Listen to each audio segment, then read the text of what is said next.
The year 2026 stands before us as a threshold. The world is moving faster than at any other point in human history. Technological disruption, economic uncertainty, social pressure, digital overload, and constant comparison are no longer exceptions, they are the environment itself. In such an age, strength is no longer measured merely by physical power or wealth, but by inner stability, clarity of judgment, and emotional control.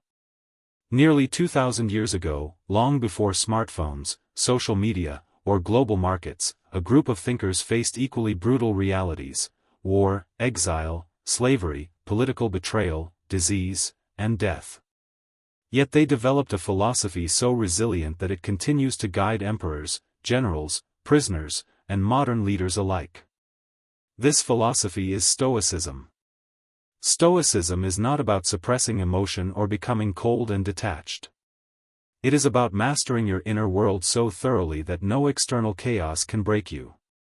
To dominate 2026 does not mean to control others, it means to control yourself, your reactions, your habits, and your destiny. This work is a comprehensive guide to applying ancient Stoic wisdom to modern life. It will show you how to become mentally unbreakable, morally grounded, and strategically calm, no matter what 2026 throws at you. The origins of Stoicism, forged in hardship.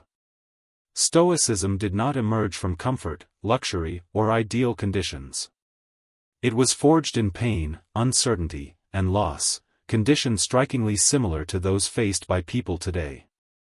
Understanding where Stoicism comes from is essential, because its power lies in its realism. It does not promise a perfect world, it prepares you for an imperfect one. The story begins with Zeno of Citium, a merchant whose life collapsed when he lost everything in a shipwreck. Stripped of wealth and status, Zeno arrived in Athens with nothing but questions. Instead of despairing, he turned inward. He studied philosophy under various schools and eventually developed his own system of thought, one grounded in resilience, rationality, and moral strength. Zeno taught that happiness does not come from external success but from living in agreement with nature and reason. His ideas attracted followers who later shaped Stoicism into a practical philosophy for everyday life. Centuries later came Epictetus, born a slave. He owned nothing, had no political power, and even suffered permanent physical injury. Yet his teachings remain among the strongest expressions of human freedom ever written. Epictetus argued that no one can enslave your mind without your consent. Chains may bind the body, but judgment belongs to you alone. Then there was Seneca, a wealthy Roman statesman navigating the paranoia and cruelty of Emperor Nero's court. Despite his status, Seneca lived under constant threat of exile or execution. His letters reveal a man using Stoicism not as theory, but as psychological armor against fear, ambition, and moral compromise. Marcus Aurelius, Emperor of Rome, ruling during wars, plagues, and political betrayal. His private journal, Meditations, was never meant for publication. It was a personal struggle for clarity, humility, and discipline. That an emperor needed Stoicism as much as a slave tells us something profound: inner chaos does not discriminate. Stoicism survived because it worked. And it works today for the same reason: it deals with reality as it is, not as we wish it to be. Stoicism was founded around 300 BCE by Zeno of Citium, a merchant who lost everything in a shipwreck. Reduced to poverty, Zeno discovered philosophy not in comfort, but in ruin. This origin story matters because Stoicism was not born in theory, it was born in crisis. Later Stoics like Epictetus, a slave with a crippled leg, Seneca, a statesman navigating political terror, and Marcus Aurelius, an emperor ruling during plagues and wars, did not practice Stoicism in monasteries. They practiced it in the middle of chaos. Their central realization was revolutionary: suffering does not come from events themselves, but from our judgments about them. This insight became the foundation of Stoic resilience. In 2026, when information overload, economic pressure, and social instability dominate daily life, this same realization remains your greatest weapon.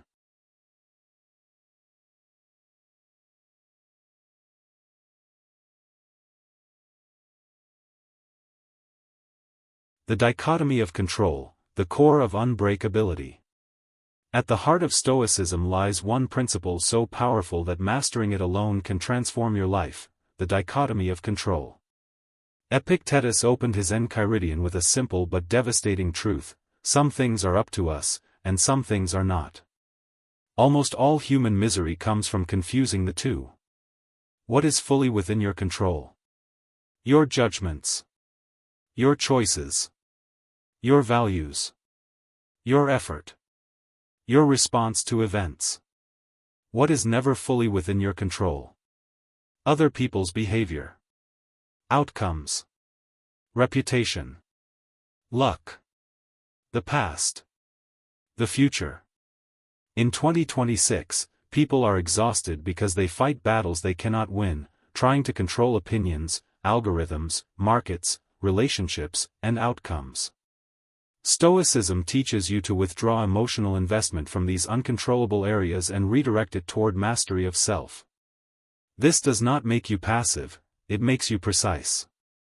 You act fully where action is possible and accept calmly where it is not. This creates a psychological advantage. While others waste energy on complaint, resentment, or fear, you channel energy into improvement. Unbreakable people are not those who avoid hardship, but those who refuse to surrender their inner authority to it. Epictetus summarized Stoicism in a single idea: some things are in our control, and some things are not. What you control. Your thoughts. Your judgments. Your intentions. Your actions. Your values. What you do not control. Other people. The past. The future. The economy. Public opinion. Luck. Most human anxiety comes from investing emotional energy in what we cannot control. Stoicism teaches ruthless focus on what is controllable. In 2026, domination begins with discipline of attention. You stop reacting to noise and start acting with intention. When others panic, you remain steady. When others blame, you improve. This alone separates leaders from followers. What you control. Your thoughts. Your judgments. Your intentions. Your actions. Your values. What you do not control. Other people. The past. The future. The economy. Public opinion. Luck. Most human anxiety comes from investing emotional energy in what we cannot control. Stoicism teaches ruthless focus on what is controllable. In 2026, domination begins with discipline of attention. You stop reacting to noise and start acting with intention. When others panic, you remain steady. When others blame, you improve. This alone separates leaders from followers. Emotional discipline, power without suppression. Stoicism is often misunderstood as emotional coldness. In reality, it is emotional intelligence in its purest form. Stoics recognize that emotions arise automatically. Fear, anger, desire, and sadness appear before conscious thought. The mistake is believing that these emotions must be obeyed. Epictetus taught the idea of assent: you do not choose the initial feeling, but you choose whether to agree with it. Anger knocks on the door, wisdom decides whether to let it in. In 2026, emotional discipline means delaying reactions, responding instead of reacting, making decisions after calm reflection, refusing to be emotionally hijacked by digital stimuli. This does not weaken you, it strengthens you. Emotional control is power. Calm people dominate chaotic environments because they see clearly while others are blinded by impulse. Stoicism is often misunderstood as emotional repression. In truth, Stoics sought emotional clarity, not numbness. They distinguished between first impressions, automatic reactions. Assent, whether you accept those reactions. You cannot stop a feeling from arising, but you can stop it from ruling you. In 2026, emotional discipline means not reacting instantly online, not making decisions while angry, not allowing fear to dictate strategy. Calm becomes a competitive advantage. Voluntary discomfort, training for adversity. One of the most radical Stoic practices is voluntary discomfort. Seneca advised deliberately experiencing hardship to remove fear of it. Why does this matter? Because fear of loss controls behavior. When comfort becomes essential, courage disappears. Stoics practiced hunger to conquer fear of poverty. They practiced simplicity to detach from luxury. They practiced silence to master impulse. In the modern context, voluntary discomfort may include fasting or controlled eating, cold showers or physical training, digital detox periods, minimalist living, solitude and reflection. These practices are not punishment, they are training. They teach your nervous system that discomfort is survivable. Once fear weakens, confidence grows. An unbreakable person is not dependent on ease. Seneca advised practicing poverty even when wealthy. Cold, hunger, silence, simplicity, these were tools to reduce fear of loss. Voluntary discomfort builds confidence that you can survive without comforts. It also dissolves dependency. Modern applications in 2026. Digital minimalism. Cold exposure. Fasting. Solitude. Physical discipline. When comfort no longer controls you, neither does fear. Memento mori, using death as a motivator. Memento mori, remember that you will die. To modern ears, this sounds dark. To Stoics, it was clarifying. Death awareness strips life of illusion and forces focus. When you remember that time is limited, petty arguments lose power. Ego-driven validation fades. Meaningful work becomes urgent. In 2026, distraction is infinite. Death awareness cuts through noise. It reminds you that every wasted day is irretrievable. Marcus Aurelius wrote as if each day could be his last, not with panic, but with purpose. This mindset does not cause despair, it creates discipline. Death gives weight to life. Memento mori means, remember you will die.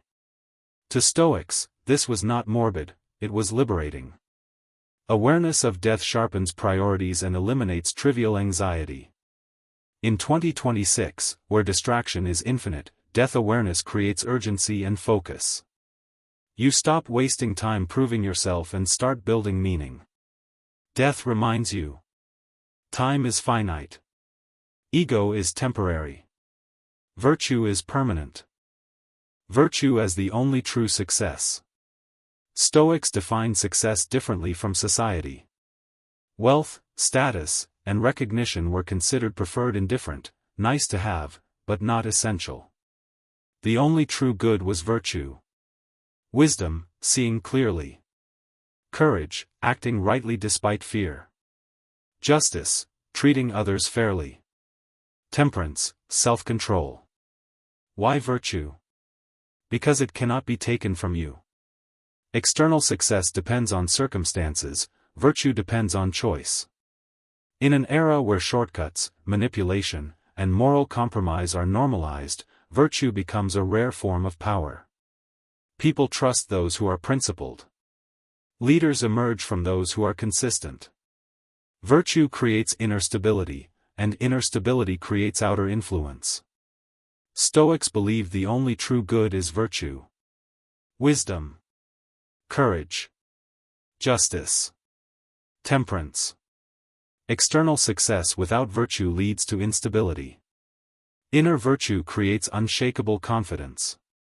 In 2026, when shortcuts and manipulation are common, virtue becomes rare, and therefore powerful. Conclusion: dominate yourself, and you dominate 2026. To dominate 2026 with Stoic wisdom is not to overpower others, but to outgrow chaos. It is to become calm where others are reactive, disciplined where others are distracted, and principled where others compromise. Stoicism does not promise comfort, ease, or applause. It promises something far greater: freedom from inner slavery. When you master your mind, no crisis can shatter you. When you master your values, no temptation can corrupt you. When you master your reactions, no enemy can control you. The world of 2026 will reward those who are unshakable. Dominate yourself, and the rest follows.